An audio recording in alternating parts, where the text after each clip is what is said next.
Yo soy doctora de Suecia. Mi nombre es Maria Dahlén y vengo de una universidad que se llama Universidad de Dalarna.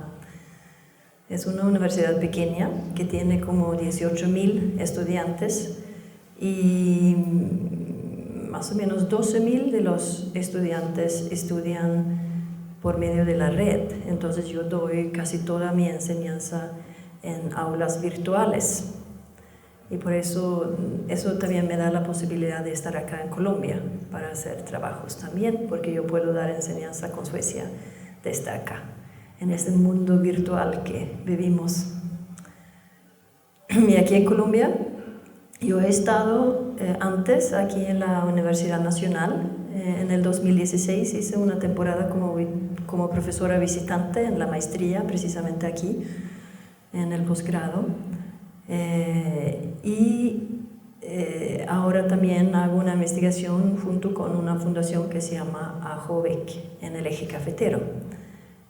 Es una investigación sobre cómo podemos entender la educación no formal en relación a la educación formal, qué pasa en los ONGs en cuanto a la enseñanza y la educación y la formación. Bueno, mi interés por el cine tiene una larga historia. Antes de entrar en la universidad, yo era profesora en un colegio en Suecia, nivel bachillerato, y yo solía utilizar películas en la enseñanza. Yo daba clases de sueco, de historia y español.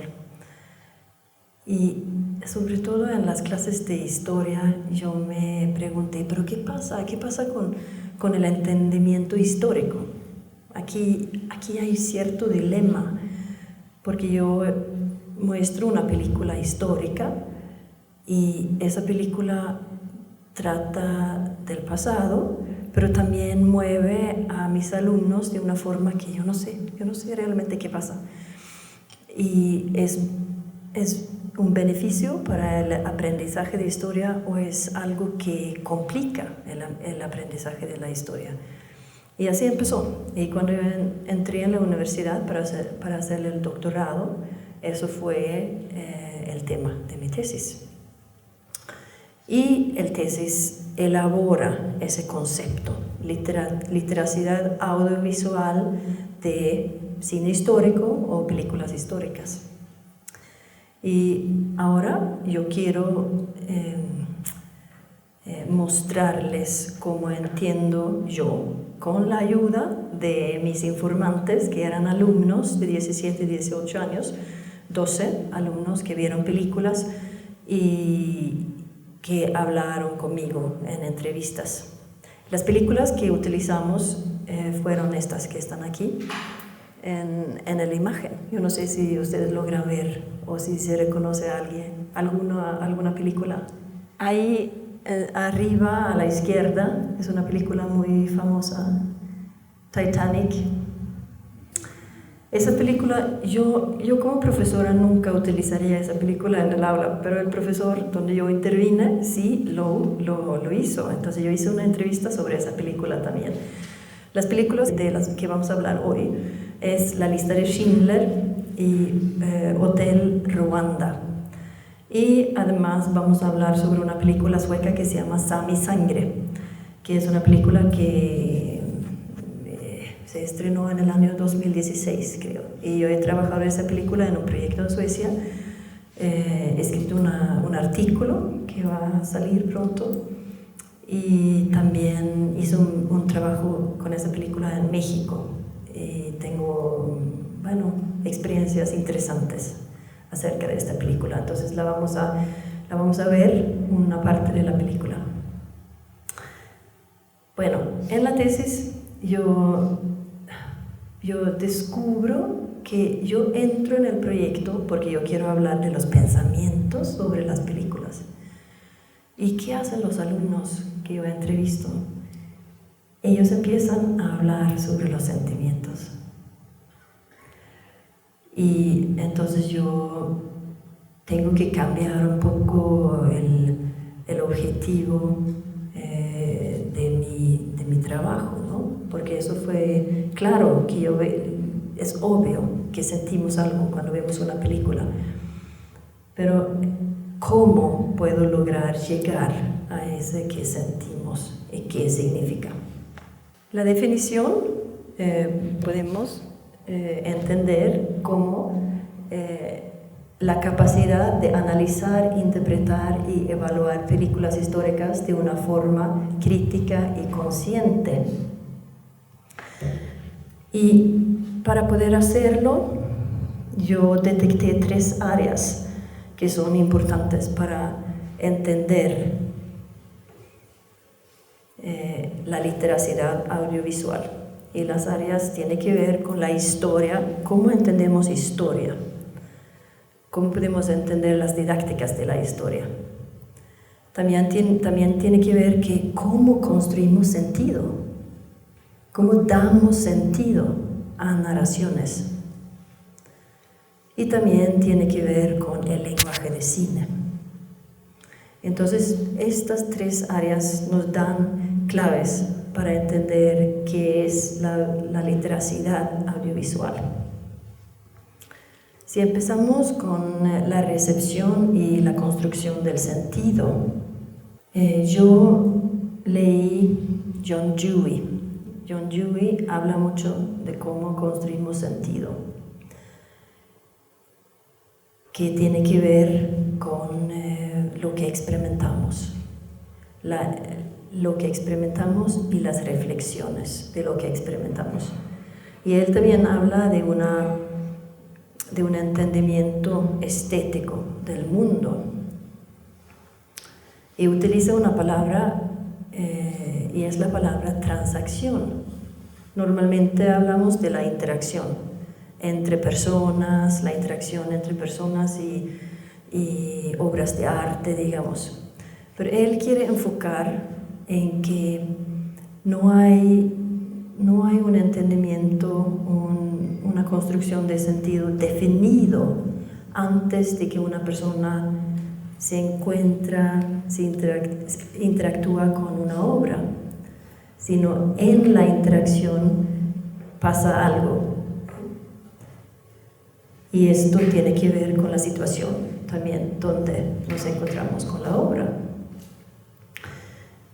Es como que ni la persona ni la obra está definida antes del encuentro.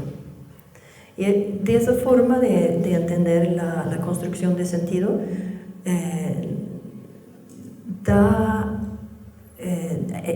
es más abierto de la posibilidad para las personas de construir sentidos, también según quiénes somos. A veces es como que en las escuelas, en los colegios, queremos enseñar a los alumnos cuál es el sentido de esta pintura, de esta película, de este poema. Queremos dar el sentido, como que existe un sentido innato innata en la obra. Pero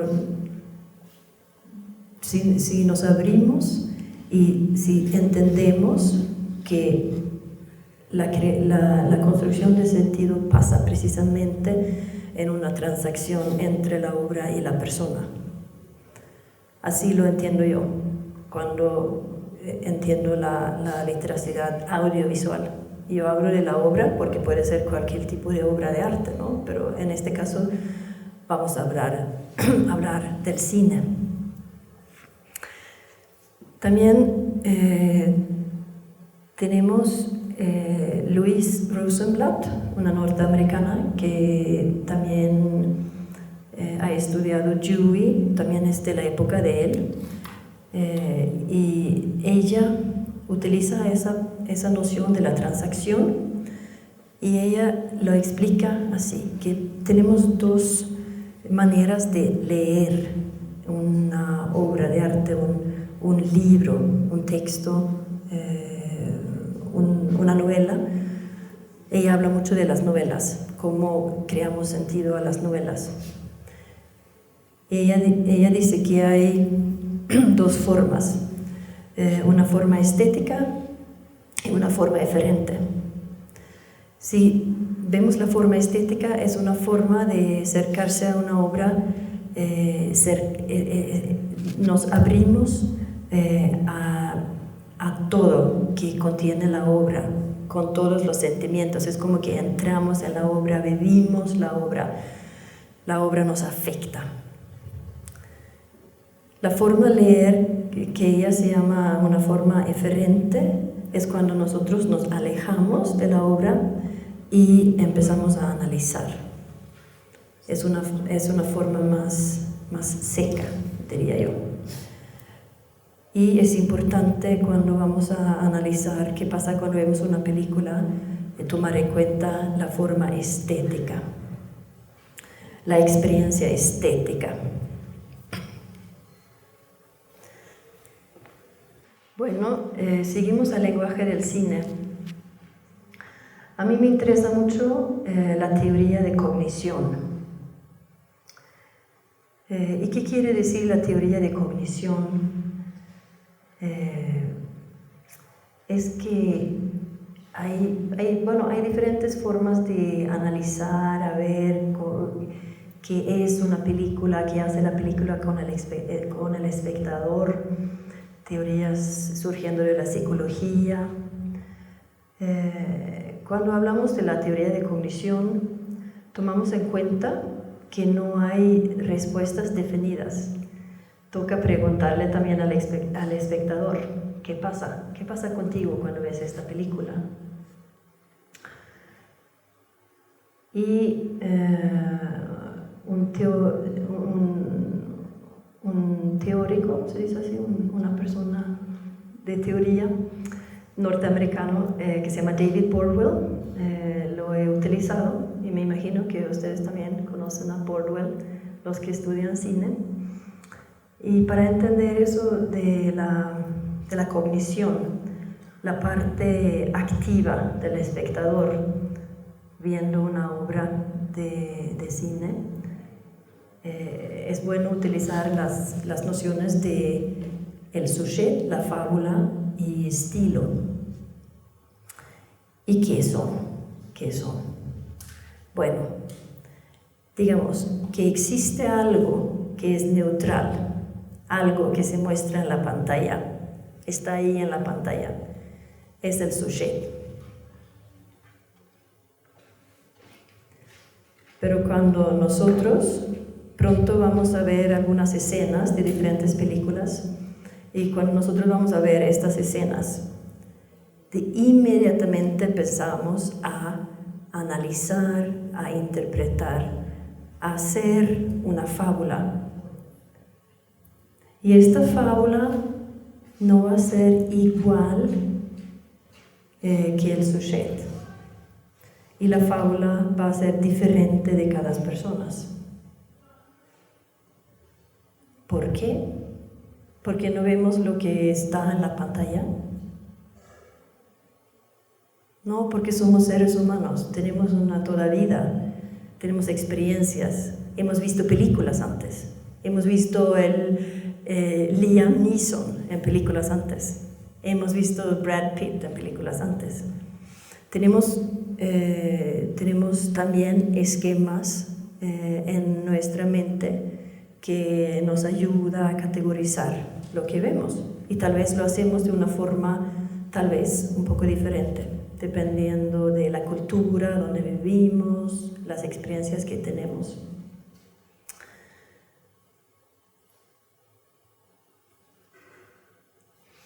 El estilo. Bueno, la fábula, el sujet, la fábula tiene que ver con la narración, con la historia. El estilo tiene que ver con cómo se narra la historia, la trama, cómo se narra la trama. Y Bordwell distingue de 4 diferentes formas de estilo. El sonido, cómo se utiliza el sonido, puede ser música, sonidos de efecto, el diálogo, el silencio, cómo se utiliza. Otra forma de estilo es el mise-en-scène, y el mise-en-scène tiene que ver con la escenaria, los trajes, la actuación en la película. Después tenemos la cámara, súper importante, cómo trabaja la cámara, qué ángulo se necesita, que se utiliza, los movimientos de la cámara. Y también tenemos la edición, cómo cortamos la película después de filmar, ¿no? Y todas estas cosas, con estas herramientas, el director hace de su fábula un sujet que vuelve una fábula con nosotros. Y el director o la directora quiere algo con la película. Entonces va a utilizar las formas de estilo para movernos, para hacernos pensar en una forma determinada. Entonces por un lado, vamos a ser manipulados por la película, pero por otro lado, según la teoría de la cognición, tenemos la libertad de construir nuestra propia fábula, y lo hacemos. Los conceptos alineamiento y alianza son de Carl Plantinga, otro norteamericano, y estos conceptos también son buenos para entender cómo nos mueve una película en relación a nuestras emociones. Y el alineamiento tiene que ver con que el director o la directora trata de alienarnos con una protagonista en una película. Y pronto vamos a ver una escena de La lista de Schindler y vamos a ver cómo trabaja Spielberg para hacer esto. Pero el alineamiento no trabaja solo, sino trabaja con la alianza. Porque el alineamiento con una persona, cuando nos ponemos en la línea de una persona, vamos a conocer sus pensamientos, sentimientos, sus miedos, sus amores. Y en ese alineamiento vamos a empezar a sentir una alianza para esta persona. Y esto hace que vamos a empezar a aceptar cosas que hace la persona que nunca lo aceptaríamos en la vida. Tal vez la protagonista mata a alguien. Nosotros no estamos de acuerdo en matar a ninguna persona. Pero cuando la protagonista lo hace, nosotros, ¡ay, sí, lo mató! ¡Qué bien! ¡Ah, qué alivio! Y así funciona, ¿verdad? Y el alineamiento y la alianza funciona mejor si hay una antagonista, una persona que despierta la antipatía en nosotros y que facilita para nosotros a sentir la empatía con la protagonista. De esa forma podemos también entender que durante una película hay una transferencia de excitación. Quiere decir que el director, la directora nos pone en escenas en la película donde se despierta sentimientos, emociones en nosotros, de empatía, de antipatía. Y según Dolph Zillman, esto se aumenta durante una película, porque ustedes pueden pensar en una película cualquiera y hay una escena que aumenta la excitación y de repente hay un corte y empieza otra escena. Pero ustedes todavía están en los sentimientos de la escena anterior. ¿Y qué pasa? Emocionalmente, esto sigue activo en el cuerpo, pero la mente se direcciona hacia lo que pasa en la película. Pero las emociones están ahí. Entonces, poco a poco, eso se aumenta durante toda la película, y cuando llegamos al final de la película, no sé cómo se llama en español, donde se resuelve el conflicto que mueve la película. Ahí estamos en una excitación más alto. Entonces, ¿cómo? Clímax. El clímax, gracias, el clímax. Entonces, cuando gana el protagonista, o cuando se muere la persona mala, entonces ahí reaccionamos de una forma tal vez ilógica, pero es lógico según la excitación de transferencia de la cual ha hablado Silma. Y eso es importante, saber esto, porque si utilizamos películas históricas de Hollywood en la enseñanza, o cuando las vemos en la casa, debemos saber por qué nos mueven como nos mueven, y qué tiene esto que ver con la construcción del sentido histórico. Porque es una cosa ver una película y disfrutar la película como cine, como película, pero ¿qué pasa cuando tratamos de entender el pasado por medio de una película histórica? Ahí tenemos un dilema.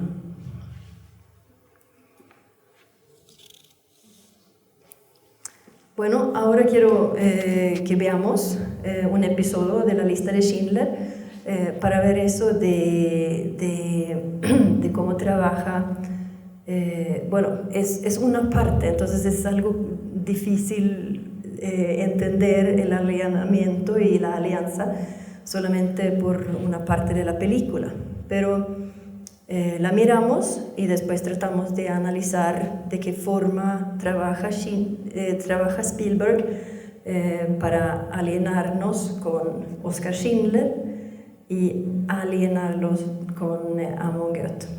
Y también cómo podemos entender la fábula que construimos por medio de las diferentes formas de estilo que utiliza Spielberg en esta escena. ¿Han visto la lista de Schindler? No todos, no. La lista de Schindler trata de una parte del Holocausto en los finales de la Segunda Guerra Mundial en Warsaw, donde hay un gueto de judíos. Oskar Schindler es un comerciante que llega precisamente a esta ciudad para hacer negocios, para ganar dinero de los judíos, porque él pudo utilizarlos como mano de obra gratuita. Pero él es miembro del partido nazi, entonces él se mueve en los grupos nazi. Pero él empieza a concientizarse de la situación de los judíos, y él empieza a tener amigos también entre los judíos. Amon Goeth es militar, tiene un cargo mayor ahí. Él es el que manda en el grupo de los militares que están ahí en esta zona. Y él es una persona que no tiene acceso a sus sentimientos, diría yo. Entonces, Amon Goeth es el antagonista y Oskar Schindler es el protagonista. En esta escena que vamos a ver ocurren tres cosas.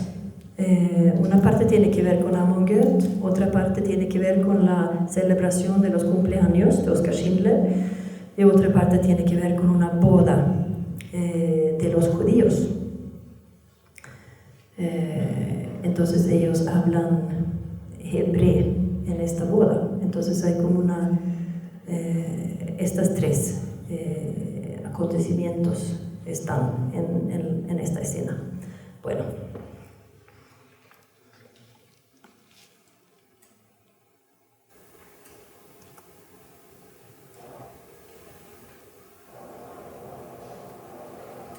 Although I'm not a rabbi, in this circumstances, I pray to the Almighty that He will forgive me if I intone the blessings.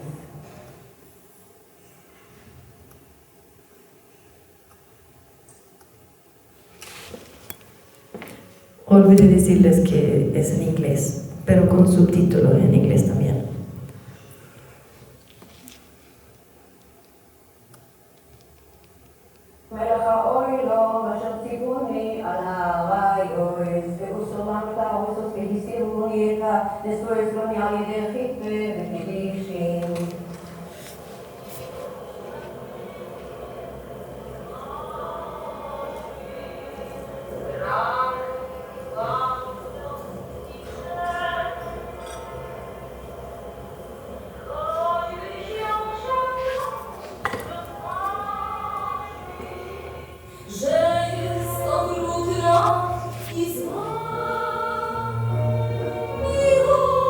Este es Oskar Schindler y este hombre es Armand Goethe.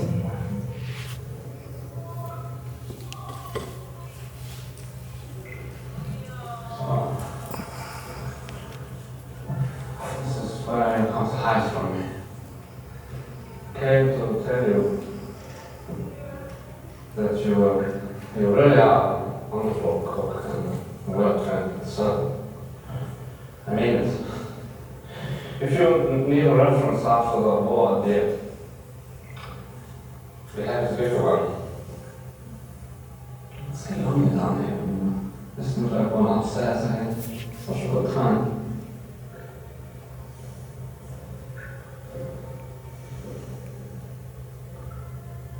Does it? Good answer. But what's the right answer? That's what you're thinking. What does he want to hear?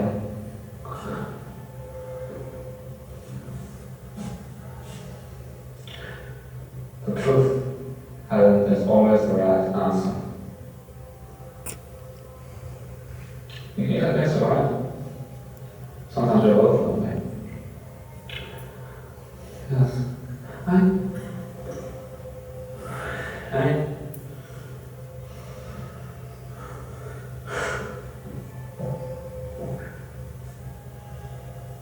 I would like so much to reach out and touch you, and what would that be like? I mean, what would be wrong with that? I mean, I realize you're not a person in the strictest sense of the word, but I mean, maybe you're right about that too. Maybe what's wrong isn't not us. It's this. I mean, when I compare it to Vernon, to Rodon's, to life, I'm just, no, you get the point. That's a very good point.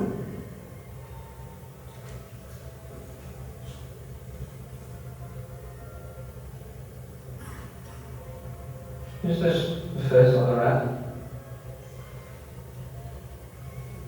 Are these the eyes of the rat?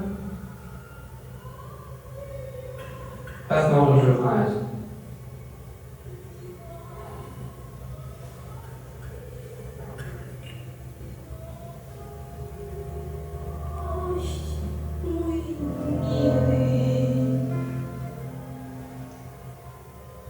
I feel for you.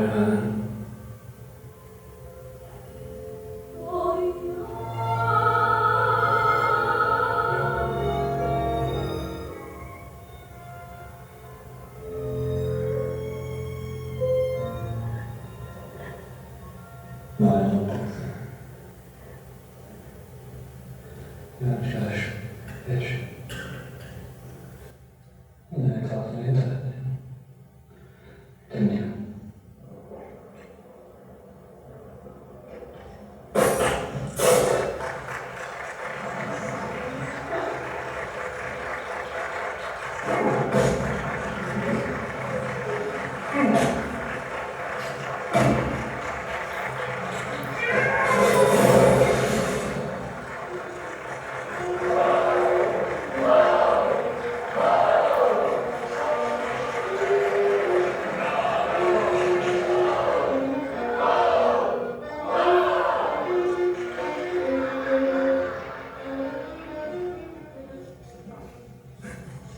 We have the other workers, so I wish for you a happy birthday. Happy birthday. Well, sir, thank you very much for the lovely.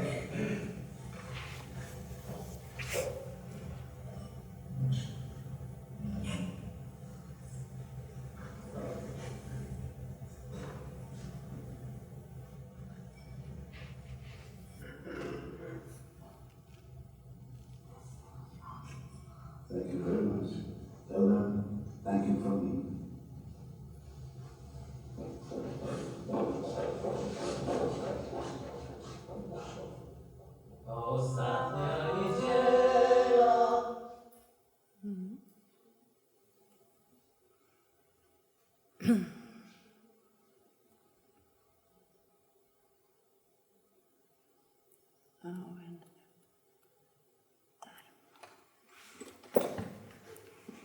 Bueno, algunas voces de ustedes, ¿qué piensan de esta escena? Si podemos tratar de hacer un pequeño análisis con los conceptos.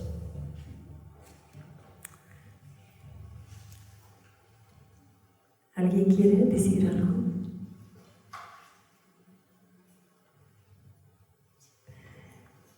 Si empezamos con el estilo, ¿cómo trabaja Spielberg en esta escena?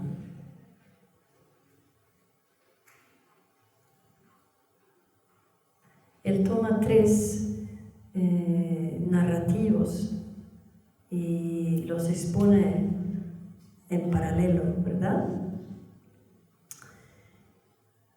Y ¿qué efecto tiene esta forma de poner los 3 diferentes narrativos así como en interrelación el uno al otro? Como vemos a Schindler y como vemos a Amon Goeth.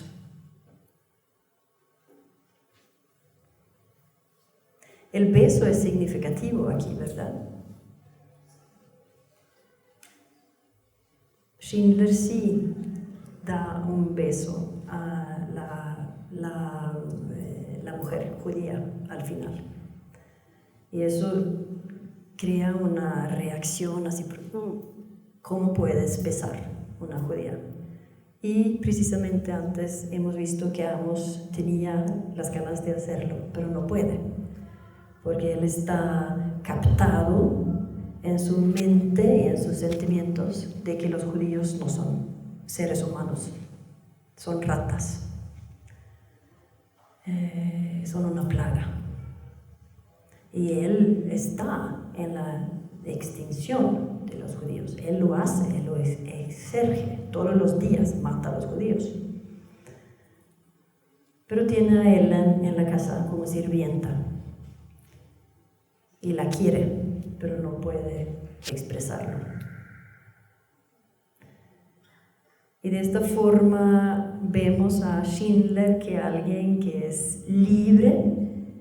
Él es nazi, está en una fiesta de los nazis, pero él toma la libertad de besar a una judía porque quiere hacerlo, porque le nace hacerlo como un buen acto. Y Amon pega a la sirvienta, por lo que despierta ella en él. Esa forma de vincularnos con Schindler y alienarnos de Amon hace que los alumnos, cuando yo entrevisté a los alumnos, ellos entraron en un análisis de la película bastante naif, de los malos y de los buenos. Y eso significa que un acontecimiento en la historia, como el Holocausto, vuelve algo fácil a explicar. Los nazis eran los malos, los judíos eran los buenos. Pero en este análisis así tan fácil y estereotipizada, olvidamos la complejidad del pasado y nunca vamos a poder entender o explicar una cosa como el Holocausto si caemos en la trampa de explicarlo como que ellos eran los buenos, ellos eran los malos. Entonces, cuando trabajamos una película histórica o cuando vemos una película histórica, debemos utilizar la literacidad audiovisual para películas históricas para entender esto y no caer en explicaciones fáciles que la película, el lenguaje de cine a veces quiere que lo hagamos, porque también es una cuestión de comercio, ¿verdad? Quiere vender la película, quiere que vaya mucha gente a ver la película. Aquí tengo un modelo que puede explicar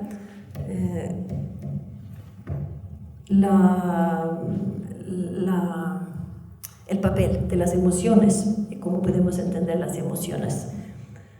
En el medio, ahí dice film viewers. Tenemos en el medio la persona que ve la película. Más arriba tenemos la película y el sujeto. Es como el input para lo que vamos a empezar a interpretar, a vivir. Lo que pasa lo podemos llamar como emotional evaluation. Eso significa que los sentimientos y los pensamientos están en interacción el uno con el otro. No podemos entender qué pensamos de una película solamente de pensar. Necesitamos también pensar de lo que sentimos, porque lo que sentimos influye en lo que pensamos, y lo que pensamos influye en lo que sentimos. A veces, una escena en una película puede despertar un pensamiento, pero inmediatamente ese pensamiento va a activar un sentimiento. A veces una escena puede despertar un sentimiento de miedo, de angustia tal vez, y ese sentimiento va a activar un pensamiento. Y el pensamiento, en su lugar, va a activar otro sentimiento, etcétera, etcétera, etcétera. Y entonces, en esa evaluación emocional construimos la fábula. Y es un investigador sueco que se llama Axelsson que ha hecho este modelo, y él distingue entre dos diferentes tipos de construcciones de sentido, A y B. A es una construcción que directamente tiene que ver con la trama de la película. Construimos sentido por lo que pasa en la película, en las diferentes escenas. Nos movemos en la película, no salimos de la película. La otra, que se llama B, es cuando también damos un significado más extendido de lo que está en la película. Y este significado más extendido tiene que ver con interpretaciones idiosincráticas, que tiene que ver con las experiencias de cada persona, conflictos y sueños en la vida que proyectamos en la película. También tiene que ver con moral, cómo nos vemos a nosotros mismos y cómo también negociamos la imagen que tenemos de nosotros mismos. Tal vez nos identificamos con un protagonista en una película y ahí va a haber como un negocio entre lo que hay en la película y la persona que somos. Tal vez una película nos influye a tratar de cambiar algo. Tal vez la película nos ayuda a llegar a una respuesta, a una pregunta en la vida personal que tenemos. ¿Cómo voy a resolver este conflicto que tengo con mi novio? ¿Cómo voy a hablar con mi mamá de una forma más constructiva? ¿Qué voy a decir a mi hija? Etcétera, etcétera. Entonces, preguntas que tenemos en la vida, una película nos puede ayudar a llegar a una respuesta de estas películas. Moral critique of society and development in the world. También una crítica moral de la sociedad y el desarrollo del mundo. También tenemos ese aspecto, ¿no? Que la película nos dice algo del mundo. Y si vemos una película como La lista de Schindler o Hotel Ruanda, eso también puede despertar una motivación a actuar en el mundo presente. No solamente se trata del pasado, sino eso también se conecta con algo que nosotros vivimos hoy en día, y de eso vamos a hablar un poco más adelante. Y también reflexiones espirituales. Bueno, un modelo entre muchos otros modelos. Ahora llegamos a la tercera área de la literacidad audiovisual del cine histórico, y eso tiene que ver con la historia. ¿Y qué necesitamos saber de la historia? ¿Qué es la historia? ¿Qué es la historia? ¿La historia es el pasado? ¿Qué dirían ustedes? A veces hablamos de la historia como que es el pasado, ¿verdad? Pero no es. La historia son construcciones del pasado. Las historias, hay varias historias. El pasado ya se fue y nunca vamos a poder volver al pasado. Entonces construimos diferentes historias del pasado, representaciones del pasado. Y también lo hacemos con la ayuda del cine, obvio. Tenemos muchas formas de reconstruir el pasado. El cine es una forma. Entonces, ¿cómo funciona la construcción del sentido histórico? Podemos pensar en un acontecimiento en el pasado, tal vez la independencia de Colombia en el año 1810, ¿sí? Pasó algo ahí en el pasado. Hay fuentes, escritos, hay otros tipos de fuentes. Entonces podemos, a partir de las fuentes, construir la historia o las historias del pasado. Cuando construimos las historias del pasado, hacemos interpretaciones de las fuentes. Y estas interpretaciones son necesarias para nosotros poder orientarnos en el tiempo. Porque la identidad humana no se trata solamente de una orientación aquí, en el presente. No, la identidad no construimos solamente aquí, mientras vivimos, sino la identidad de lo que vivimos, sino la identidad también construimos sabiendo que nosotros hemos tenido un pasado, había algo antes de nosotros que nos importa.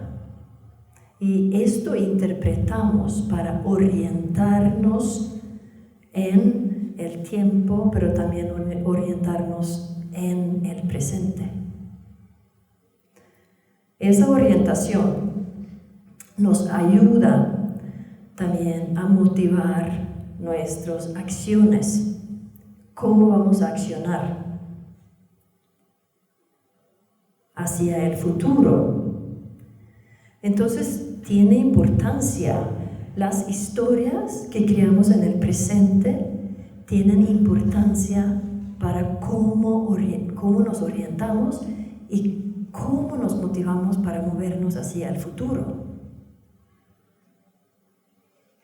En el caso de la independencia de Colombia, esa historia también tiene esta característica, ¿verdad? Que puede orientar a los colombianos en el presente, pero también poner a los colombianos en contacto con el pasado, y también importa cómo lo interpretamos en el presente para saber cómo vamos a orientarnos hacia el futuro.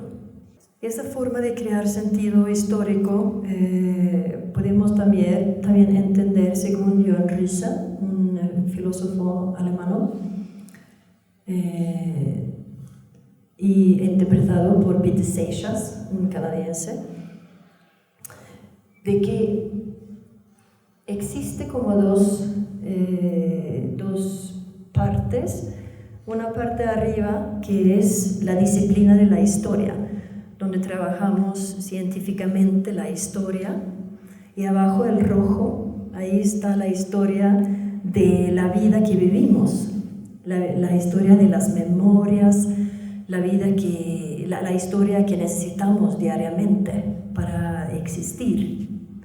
Y hay un flujo entre estas dos partes.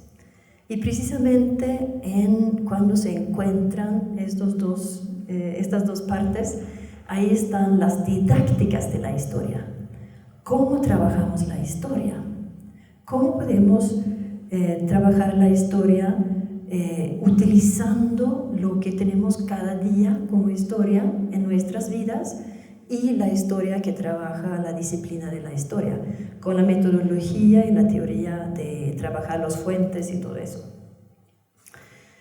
Ahí pienso yo que ahí podemos poner las películas históricas y entender cómo podemos trabajarlas en el aula según la literacidad audiovisual de películas históricas, tomando en cuenta las experiencias cotidianas que nos mueve cuando vemos una película histórica, pero también invitar a la investigación, a las teorías y la metodología de los historiadores para profundizar los conocimientos de cómo vamos a entender esta película histórica.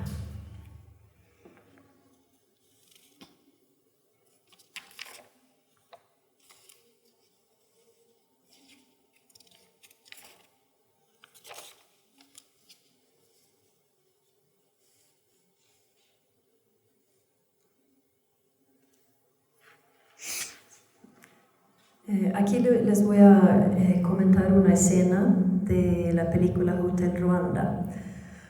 No la tengo para que la podamos ver, pero la voy a comentar. La película Rwanda trata del homicidio en el país Ruanda en principios de los años 90, donde mataron casi 1 millón de personas del grupo Tutsi en Ruanda, porque había partiendo de la época de la colonización de Ruanda, había una división entre los Tutsi y los Hutu, y eso lo utilizaron los líderes, y empezó una matanza cruel. En una escena de la película, un señor que es director de un hotel, se llama Paul Rusesabagina, él va para hacer mercancía para el hotel, y él va a un lugar donde él va a comprar mercancía y regresa en la madrugada porque no quiere viajar en el día. Él es Hutu, entonces para él no hay ningún problema moverse. Su mujer es Tutsi y en el hotel él tiene muchas personas Tutsi para rescatarlos del homicidio.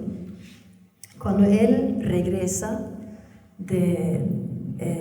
al hotel en la madrugada, esa escena está filmada detrás del carro, entonces tú ves a Paul manejando y el carro empieza a brincar, así. Y tú no ves casi nada, Paul no ve casi nada. Y ves a él y ves también la mirada de él. Y él para el carro, ¿qué pasa aquí? Entonces él sale del carro y ahora tenemos una cámara que cambia entre enfocar la expresión de Paul en la cara de él y enfocar a lo que ve. Entonces así, cambia de lo que ve y a Paul. ¿Y qué es lo que ve?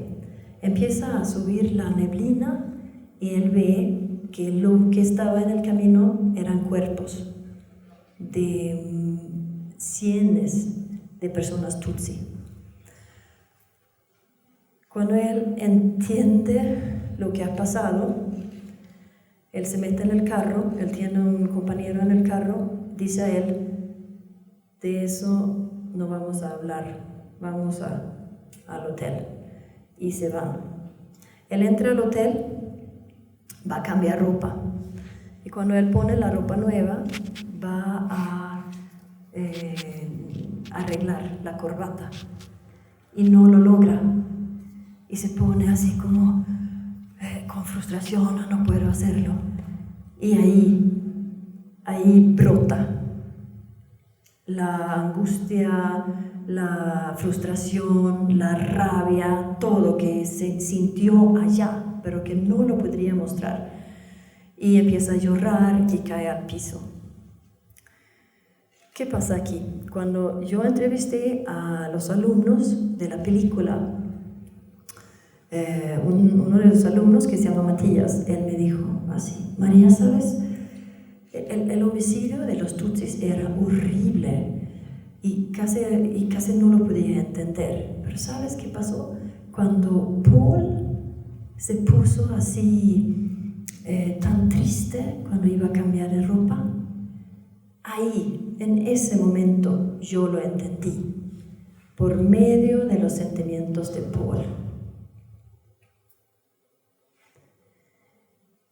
Y así podemos tratar de entender, porque después me dijo él, y yo no entiendo, ahora yo entiendo la magnitud del homicidio en Ruanda, y eso me da un coraje y me da también una sensación de culpa. ¿Por qué no intervino los países del exterior para ayudar a evitar el homicidio? No, ellos salieron de Ruanda todos, los franceses, los americanos, todos salieron y dejaron a las personas de Ruanda matarse. Entonces eso despertó a él a preguntas que tenía que ver con más que estaba en la película. Entonces él empezó a moverse también hacia el lado de lo azul. ¿Cómo podemos saber más de este acontecimiento en el pasado? Y profundizar el entendimiento histórico, pero que empezó en la empatía que despertó la película, en una escena muy especial. Entonces, la literacidad audiovisual de cine histórico se define como la capacidad de analizar, interpretar y evaluar películas históricas de una forma crítica y consciente, que abarca la cognición igual que las emociones. La recepción de películas históricas se caracteriza por procesos emocionales. Existe una fusión holística entre la emoción y la cognición, donde la dialéctica entre ambas es lo vital. Esto influye en la construcción de sentido histórico. Pero la literacidad histórica tiene que ver con el equilibrio entre contenido, dice el primero, Y el contenido lo entendemos por pensar y está vinculado hacia la cognición. La forma, que tiene mucho que ver con lo que sentimos y que tiene que ver con la estética. Y la función, que tiene que ver con lo que despierta la película en cuanto a nosotros queremos hacer algo o juzgamos la moral, y tiene que ver con una dimensión política y moral. Y eso tiene que ver con la cultura histórica donde vivimos. La cultura histórica define qué es lo que podemos expresar sobre el pasado y en qué forma podemos expresarlo. También la cultura histórica puede cambiar, puede desarrollar si la cuestionamos. Tal vez hay algo en nuestra cultura histórica que no se puede expresar, pero que se necesita expresar. Y el cine puede ser la forma de cambiar esto. Y ahora les voy a dar un ejemplo de una película sueca que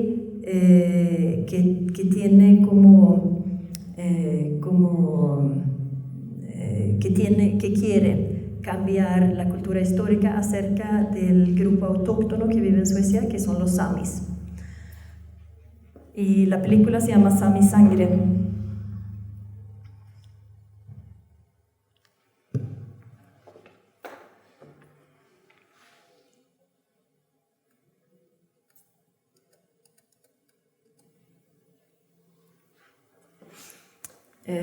Y la película Sami Sangre, lo voy a dar como un ejemplo. Yo creo que aquí también en Colombia existe similaridades en las historias acerca de los grupos autóctonos y cómo podemos entender la historia del país en relación a la historia de los grupos.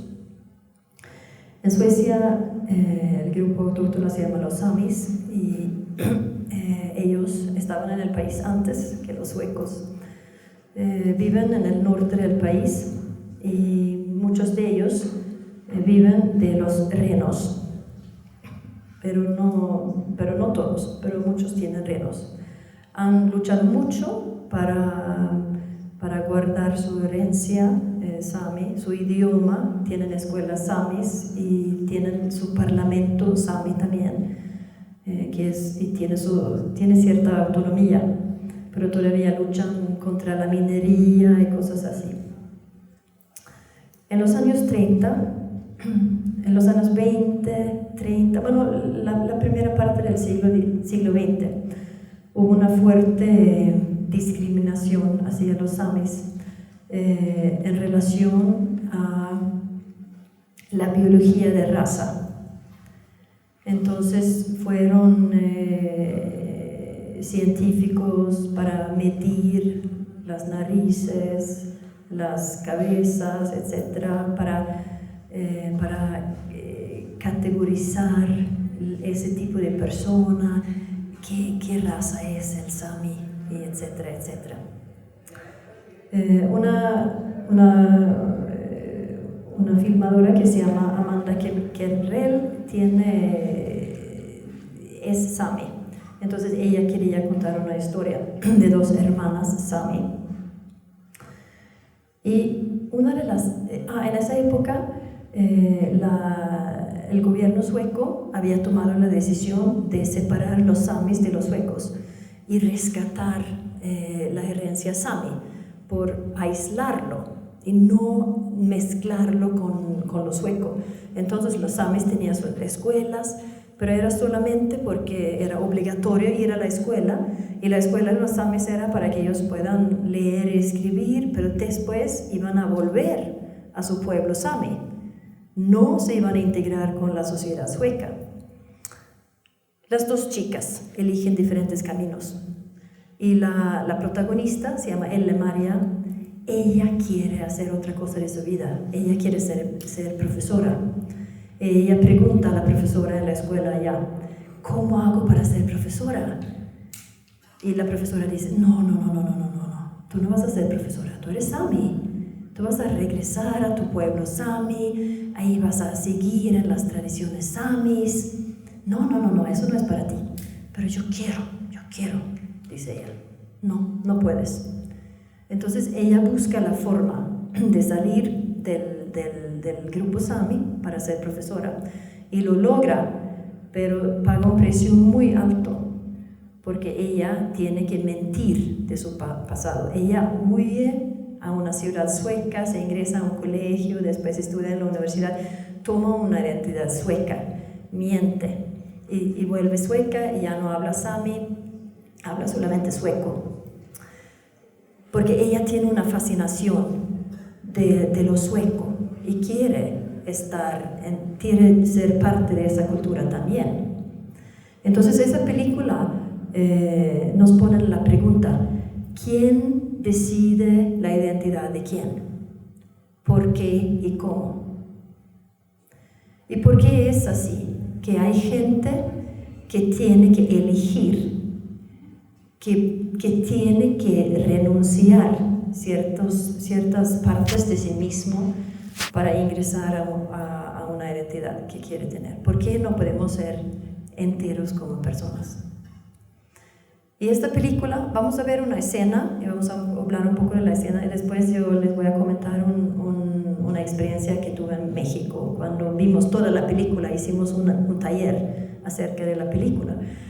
En esta escena va a llegar una visita a la escuela Sami, una visita de Uppsala. Uppsala es una ciudad universitaria en Suecia y va a llegar un grupo de científicos para estudiar los Samis. Eso vamos a ver.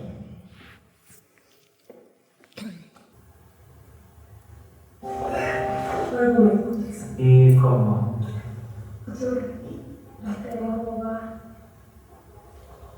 Sedan en vecka tillverkar vi en horn. Det är en gammal samisk tradition.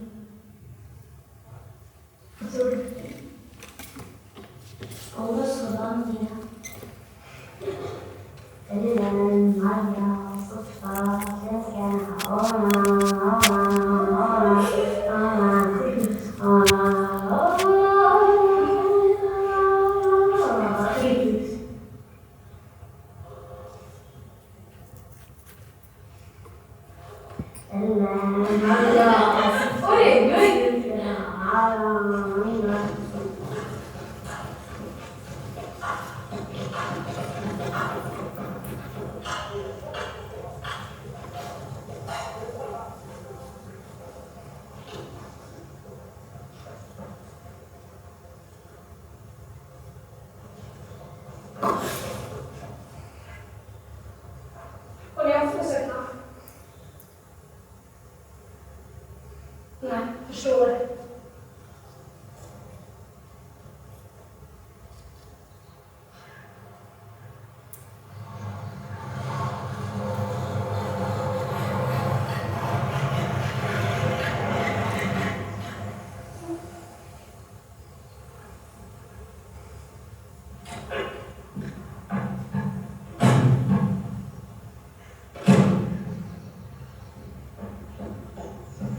Välkommen. Imorgon är det dig. Kristina Weiler. Trevligt. Kristina Weiler. Eller Kristina Weiler. Eller.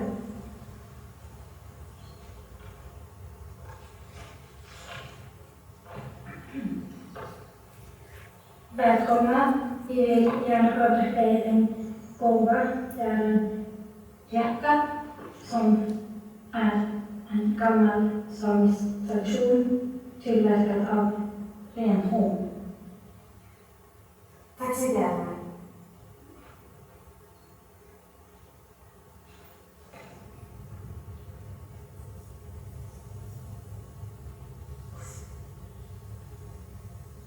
Vad fina de är.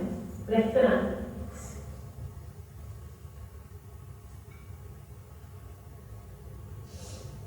Ett ljus. Det är inte så ställt nu.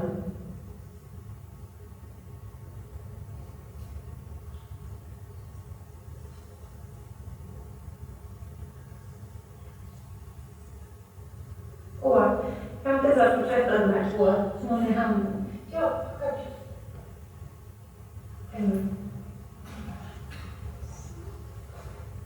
Så gör vi det.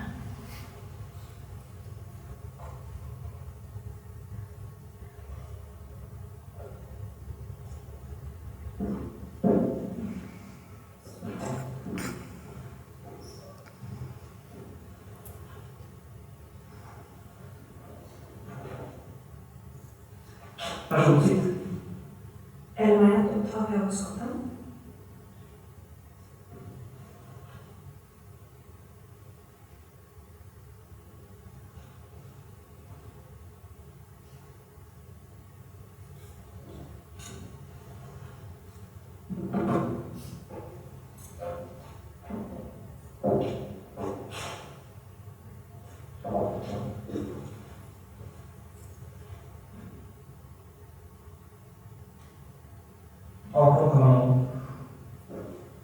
Vad ska ni göra?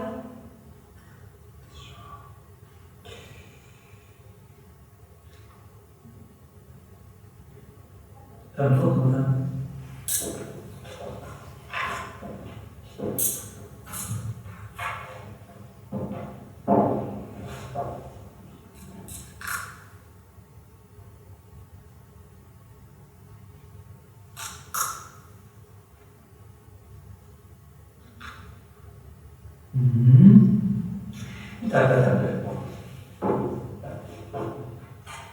Vad ska ni göra?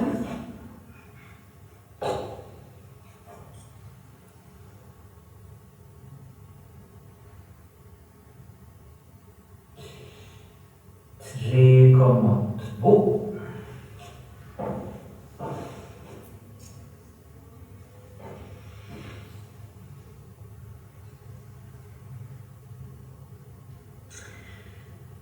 Fyra komma fyra.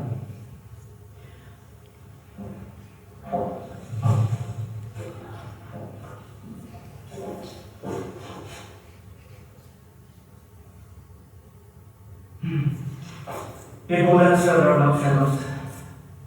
Ja. Ja. Bra. Du kan gå dit bort, ställa sig, ta sig kläderna.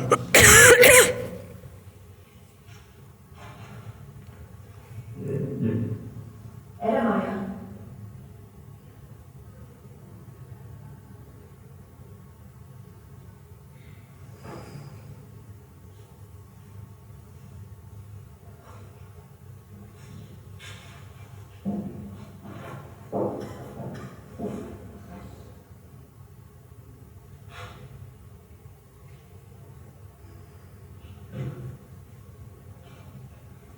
Ta kläderna.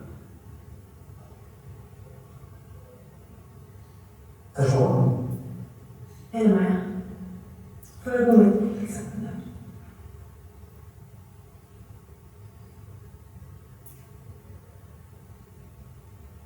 Är det Maja?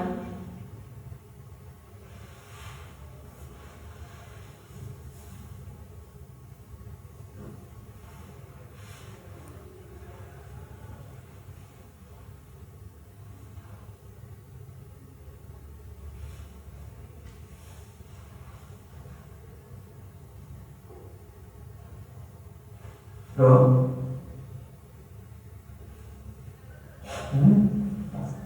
Och så armarna bakom huvudet. Är det Maja? Kan man sätta händerna bakom huvudet?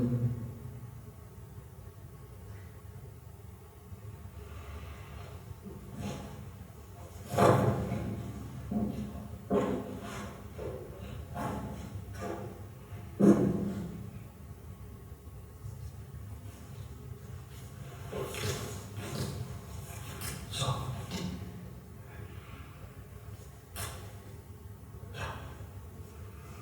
Fortsätt.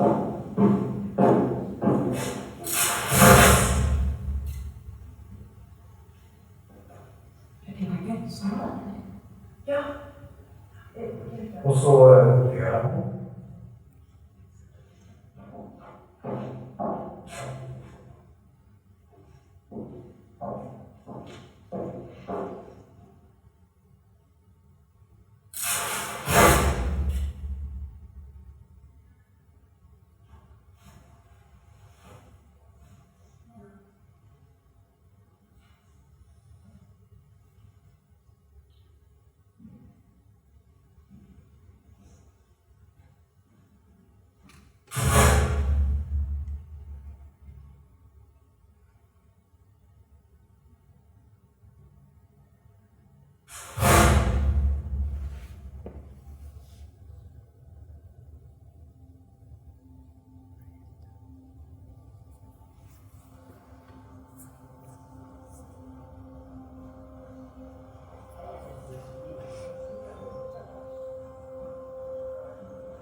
tillbaka det du sa!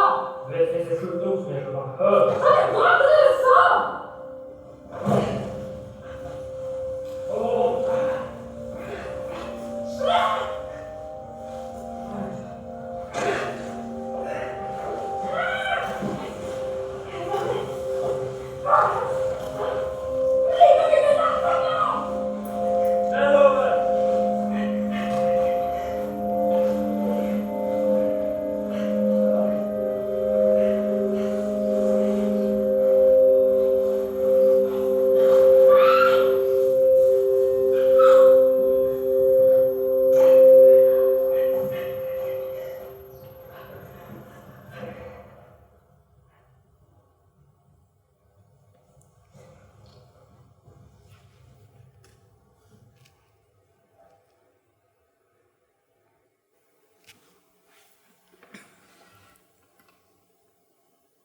Bueno, ¿qué piensan de esta escena?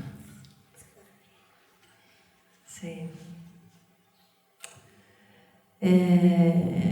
Al principio de la película, María marca uno de sus renos con un cuchillo, así en la oreja.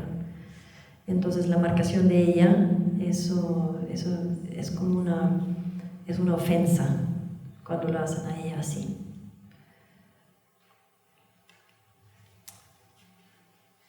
¿Cómo trabaja la directora en cuanto a eso del estilo en esta escena?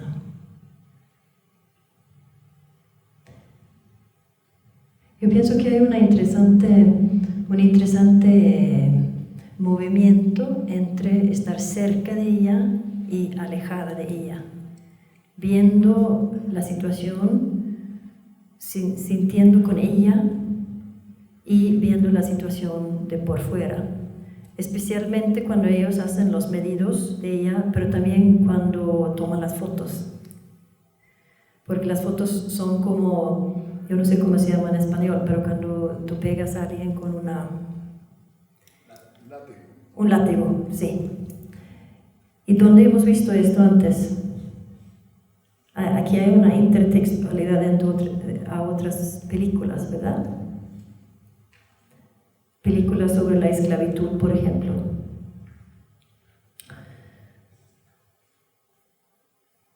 Esta película, cuando se estrenó en Suecia,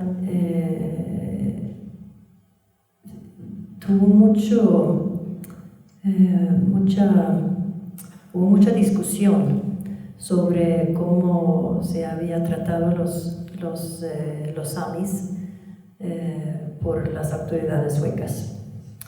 También hay una excusa, un perdón nacional hacia el grupo de los sami, porque esta voz no se había visto antes de esta forma. Entonces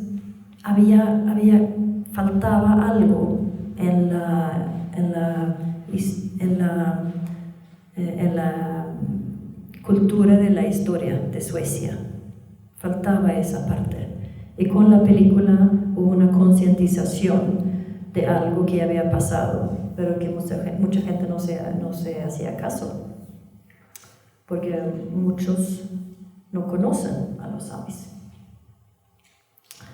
Yo tengo muy lejano en mi familia, tengo sami sangre, entonces yo sé mucho de la historia de los samis, porque eso ha sido presente en mi familia, pero no es así, para muchas personas no es así.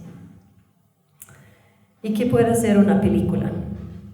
¿Qué podemos hacer con una película tal? Podemos utilizar la noción de Hannah Arendt, que ella toma de Immanuel Kant, de ir de visita. Entonces, si somos conscientes cuando miramos una película histórica, si la analizamos según la literacidad audiovisual que hemos hablado, la podemos tomar como una oportunidad de ir de visita. ¿Qué piensa Hannah Arendt? la pluralidad es súper importante. Nosotros nacemos como seres únicos y desarrollamos nuestras vidas en un tejido de otras vidas. Y ahí llegamos a ser quienes somos. Y somos personas distintas. Pertenecemos a grupos distintos, tenemos diferentes deseos. Pero ¿cómo vamos a desarrollar una sociedad política que funciona? Que no sea tomado por regímenes autoritarias, por la corrupción, por cosas que destruyen una pluralidad que funciona. Entonces ella dice que si va a funcionar una sociedad, necesitamos pensar que existen diferentes intereses, pero lo que importa es cómo vemos el uno al otro y cómo podemos entender el uno al otro y a la misma vez poder entendernos a nosotros mismos. Y para lograr eso, ella utiliza la metáfora de ir de visita. Eso significa que yo soy María de Len, yo voy de visita a la vida de María, digamos, en esta película. Yo la visito como yo no soy ella, ni voy a pretender de serlo, de eso no se trata. Pero con toda mi imaginación, con toda mi fantasía, yo trato de entender cómo piensa ella, qué siente ella, cómo es la vida de ella, cómo son sus experiencias. Y con esto yo regreso a mi mundo de la visita. ¿Y qué pasa conmigo? Al ver lo que vive ella, eso hace algo con mis propios pensamientos, eso hace algo con mis sentimientos. Y llegamos a un pensamiento ampliado, a un pensamiento extendido. Y dice Hannah Arendt que eso es lo que necesitamos lograr para tener una sociedad pluralista que funciona, que es para el bien de todos. Ella también mira la palabra interest en inglés, interés en español. Yo no sé si se puede hacer ponerlo así, pero yo intento hacerlo ahora. Interest, la palabra interest tiene que ver con algo que está entre. Inter significa entre ser. Est es ser en latino. Entonces, ¿qué pasa? Si tratamos de ver lo que hay entre las personas, ¿qué pasa en el entre? No se trata de que yo apoya o entienda o ve que la verdad existe en un lado o en el otro lado, sino lo que importa es qué pasa entre los dos lados. Cuando estamos en conflicto, entonces, dice Hannah Arendt, el logro no es decir que este lado tiene la razón, ahí está la verdad, ellos son mentirosos, no, sino trata de ir de visita, un lado al otro y el otro lado al uno, para experimentar qué pasa cuando ampliamos los pensamientos, cuando invitamos a alguien a visitarnos y cuando nosotros vamos de visita a alguien. Podemos experimentar con otras palabras que tienen que ver con inter, una entrevista Cuando decimos entrevista, pensamos en una entrevista y ya. Pero ¿qué pasa? ¿Qué es lo que importa en la entrevista? Es lo que pasa entre la persona que entrevista y la persona que está entrevistado. Y de esta forma también podemos pensar en nosotros y el pasado. No es tanto el pasado ni tanto nosotros, sino en el presente, sino qué pasa con nosotros cuando nosotros vamos de visita al pasado y regresamos al presente. ¿Qué pasa? ¿Cómo podemos ampliar nuestros pensamientos? Tomando en cuenta todos los sentimientos que tienen que ver con los pensamientos.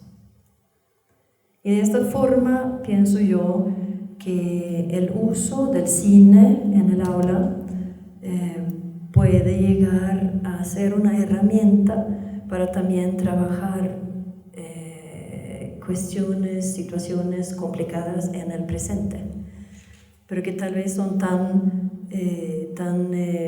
complicadas que no las podemos enfrentar como son. Tal vez podemos utilizar la narración, por ejemplo, la narración de Sangre y Sangre, para llegar a entender algo de nosotros mismos aquí en el presente y que puede cambiar algo en el presente y que puede motivarnos a actuar hacia el futuro. Y ahora voy a terminar con el ejemplo de México que dije que iba a decir. Cuando vimos la película y trabajamos la película en México, había una chica allá que era de Venezuela. Ella empezó a llorar. Cuando apagamos la película, ella estaba llorando. Entonces yo la pregunté, ¿por qué estás llorando? Y ella me dice que esa película para mí era muy, muy personal. Y yo me identifiqué tanto con el Mayra. Entonces yo lo dejé así porque ella no quiso hablar más, pero después yo me acerqué a ella y quería, si ella quería compartir conmigo, yo estaba dispuesta a escuchar. Entonces, porque yo pensaba que tenía que ver con ella, con una historia personal de ella. Pero entonces ella me cuenta que su mamá dejó Colombia cuando tenía la misma edad que tiene María en la película. Ella caminaba sola y María en la película deja la comunidad Sami y va sola a la ciudad de Uppsala. Entonces la mamá de la chica en México deja Colombia, camina a Venezuela sola, llega a Caracas sola. Y lo que pasó con la chica era que ella se encontró con la historia de la mamá. Y que ella vio una faceta, entendió algo de la historia de la mamá que nunca había entendido antes. Y que ella, después de la película, después de ese día, llamó a su mamá, porque la mamá y ella no tenía una buena relación. Y ella quiso comunicarle, compartirle la experiencia y también empezar a entender mejor el pasado de su mamá.